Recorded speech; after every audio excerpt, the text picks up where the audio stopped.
ధర్మం చెయ్యండమ్మా. బాబు, ధర్మం చెయ్యండి. దేవుడు మిమ్మల్ని చల్లగా చూస్తాడు, ధర్మం చెయ్యండి. ఆ ఏంట్రా మా అల్లుళ్ళు ఈ స్టేజ్కొచ్చేసారు. ఇంత బతుకు బతికి అడక్క తింటున్నారు. ఒరే రాముడు, మేం డబ్బులు అడుక్కోవట్లేదు. ప్రేక్షకుల్ని సబ్స్క్రైబ్ చేసుకోండి అని అడుక్కుంటున్నాం. ఎందుకంటే వాళ్లే మా అండదండ కాబట్టి. కరెక్టేరా. ధర్మం చేయండి బాబు. లైకులు షేర్లు కూడా ధర్మం చేయండి, మామూలుగా ఉండదు. సబ్స్క్రైబర్స్ బటన్ ని ధర్మం చేసి కిందున్న గంటని కొట్టండి. మా వీడియోస్ రూపంలో మీకు పుణ్యం వస్తూనే ఉంటుంది.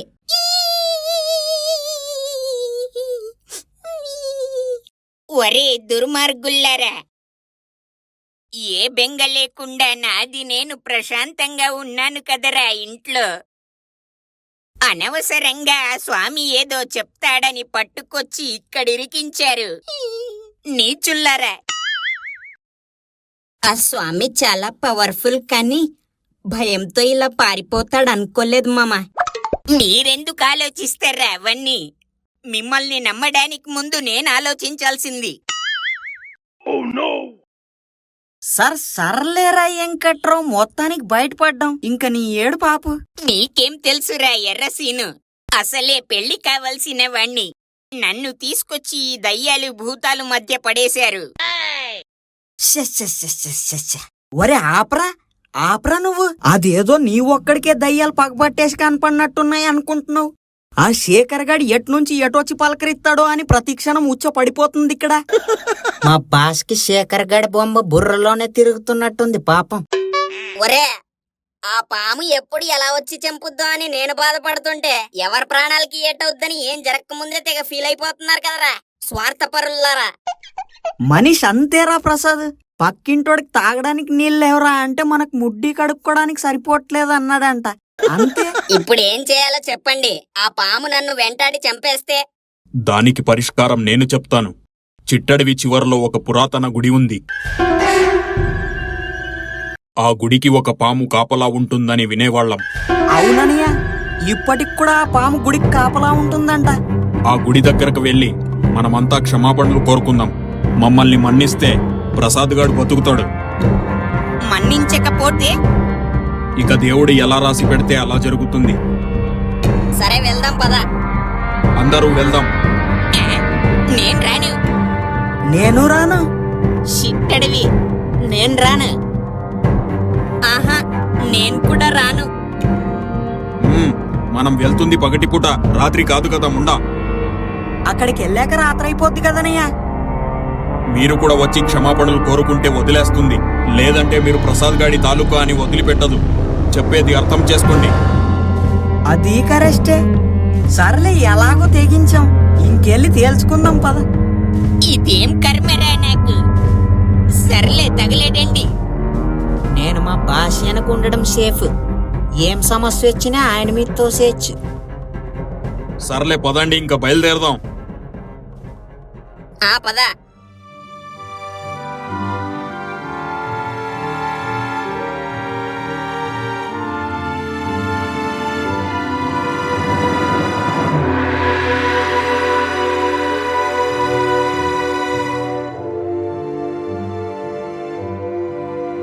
పొద్దునే ఎంత ప్రశాంతంగా ఉందిరా అడవి. అవునరా, పొద్దున పసిపాపలా ముద్దొస్తుంది, రాత్రి రాక్షసిలా భయపెడుతుంది. మా బాస్ గట్టిగానే దడుచుకున్నట్టున్నాడు పాపం. ఎటకారం చేస్తే అలాగే జరుగుద్ది మరి.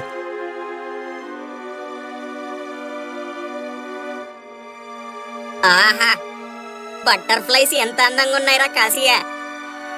అవునరమ్మా, సూపర్. నేను ఫొటోస్ తీస్తాను.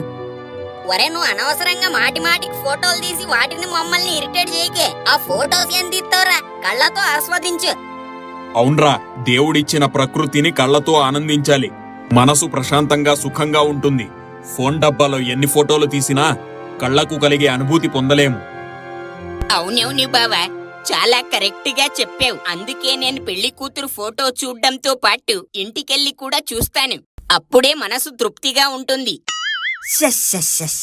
నీ కకృతిని ప్రకృతి కూడా భరించలేకపోతుంది వెంకట్రావు. ఇంకాపే. దరిద్రుడు. ఇంకా ఆపండి, ముందు పదండి, అసలే లేట్ అవుతుంది. ఆ పద అనయ్య పద. ఏంట్రా ఎర్రసీను? ఎక్కడికి వెళ్తున్నావు? శేఖరగాడ్రా, శేఖరగాడు.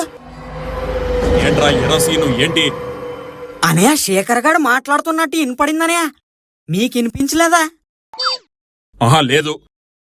అదేంటనయ్య? బాబు గారు అలాంటిదేం లేదు, మీరు శేఖర్ గారిని చూసి బాగా భయపడినట్టున్నారు. పాపం ఆడే బుర్రలో తిరుగుతున్నట్టున్నాడు మీకు. అలా కాదురా, నిజంగానే పలకరించాడాడు. అవునవును, గట్టిగా దడుచుకుంటే అలాగే అనిపిత్తది. ఇంక పదండి. శ్శ్ శ్శ్ శ్శ్ శ్శ్ శ్శ్.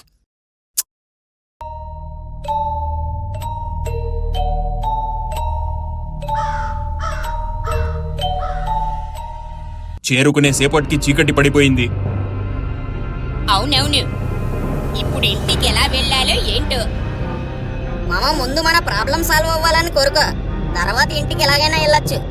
ఒరే, అందరూ చేతులు జోడించి ఆ నాగరాజు స్వామిని క్షమించమని కోరుకోండి.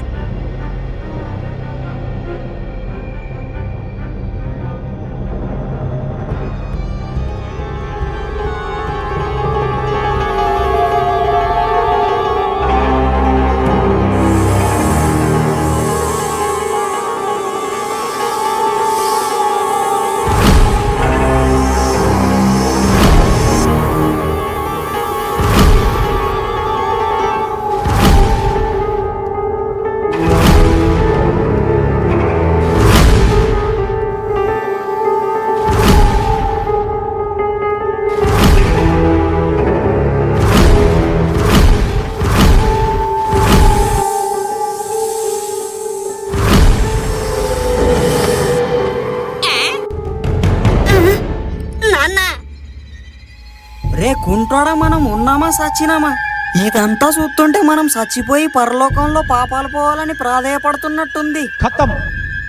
మీరు ఉండండి బాబు గారు, మీరు. స్వామి, నేను నువ్వు చంపిన పాముని. స్వారీ, మమ్మల్ని క్షమించు, కావాలని చంపలేదు. నిన్ను క్షమించి వదిలిపెట్టే పరిస్థితుల్లో లేను. కేవలం ప్రతీకారం తీర్చుకునే కోరికతో ఉన్నాను. తెలుసో తెలియకో పొరపాటు చేశాడు. నా ఒక్క కొడుకు, వాణ్ణి వదిలేయ్. నేను కూడా ఒకప్పుడు ఒంటరి వాణ్ణే. నా జీవితం సర్వనాశనం చేశారు దుర్మార్గులు. ఆ? ఏమైంది? ఏం చేశారు? కొన్ని సంవత్సరాల క్రితం ఒక మహా అమావాస్య రాత్రి నా మీద దుష్ట శక్తి ప్రయోగించి నా సొంత వాళ్లే నా మీద చేతబడి చేయించారు. అప్పటి నుండి నేను పాముగా మారిపోయాను.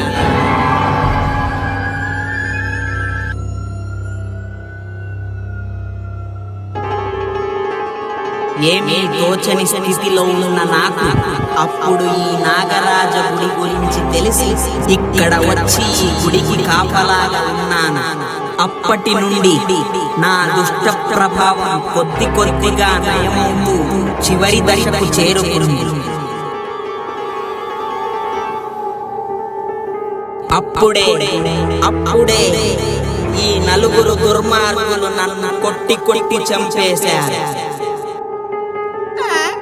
మమ్మల్ని క్షమించు, మేము కావాలని చేయలేదు, తెలియక చేసాం. ఈ ఒక్కసారి క్షమించు. నిన్ను వదిలే ప్రసక్తే లేదు. నీకేం కావాలన్నా చేస్తాం. మా అల్లుడు గాన్ని వదిలిపెట్టు. అయితే మీకు ఒక గంట సమయం ఇస్తా. చిట్టడవి మూలాలన్నీ వెతికి నా మీద చేతబడి జరిగిన నిమ్మకాయలన్నీ తవ్వి బయటకు తీయండి. మిమ్మల్ని వదిలేస్తా. పదండి, ఇంకా మొదలెట్టండి. ఆ శేఖర్ గారు ఎక్కడ తగులుకుంటాడో అని కొడుతుందనయ్య. బాబు గారు ఇంక చేసేదేం లేదు, వాణ్ణి ఎదిరించక తప్పదు.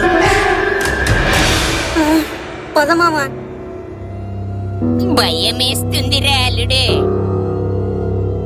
నాకు కూడా రాము. ఇంకా చేయాల్సిందేం లేదు, వెతకండి.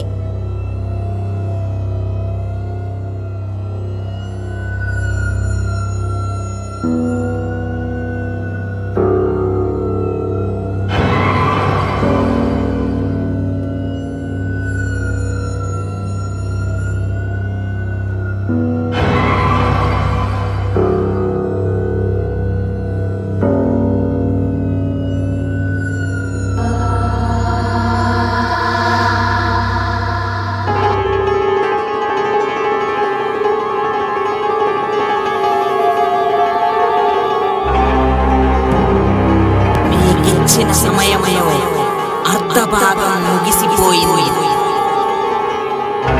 ఏ, అప్పుడేనే వెతకండి వెతకండి మామ. ఒరే ఇక్కడ ఒక నిమ్మకాయ దొరికింది. సూపర్. ఇంక 3 దిక్కులు 3 దొరకాలి. నేనేంటో ఈ నిమ్మకాయలు ఏరుకోవడం ఏంటో. నీ కష్టం పగవాడికి కూడా రాకూడదురా ఎర్రసీను. సాగరో వర్ నువ్వేంట్రా నువ్వు నన్ను తగులుకున్నావేంట్రా బాబు నువ్వు? నీకు నేనేం ద్రోహం చేశానురా నేను? వదిలేరా, నీకు దండంతో పాటు కాశీకి వెళ్ళి పిండం కూడా పెడతాను. సరదాగా నిన్ను పలకరించడానికి వచ్చానురా ఎర్రసీను. నీ అమ్మ కడుపు మాడ సచినోడితో సరదా షేర్ చేసుకునే స్టేజ్కి వచ్చేసాను అన్నమాట. నా మానాన్న నన్ను వదిలేరా, నా పాపాన్ని నేను పోతాను. బాబ్ గారు ఎవరితో మాట్లాడుతున్నారు? ఒరే కుంటోడా, శేఖర్ గాడురా మళ్ళొచ్చాడు. బాబ్ గారు ఎవరు లేరు ఇక్కడ, మీకు బుర్ర పాడైపోయినట్టుంది.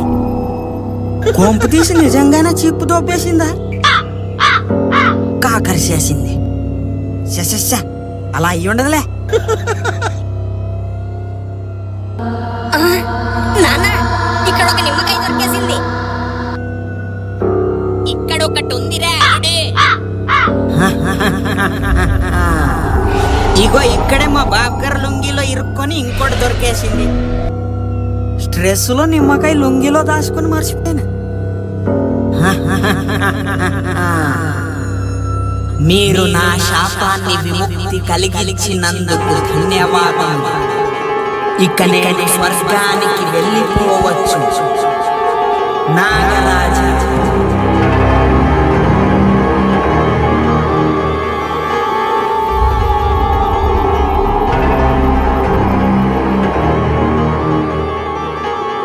అమ్మయ్యా, మొత్తానికి ప్రసాద్ గారిని కాపాడుకున్నాం.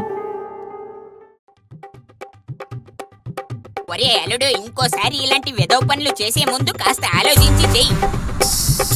డోల్ తీరింద్రా కుంటాడా.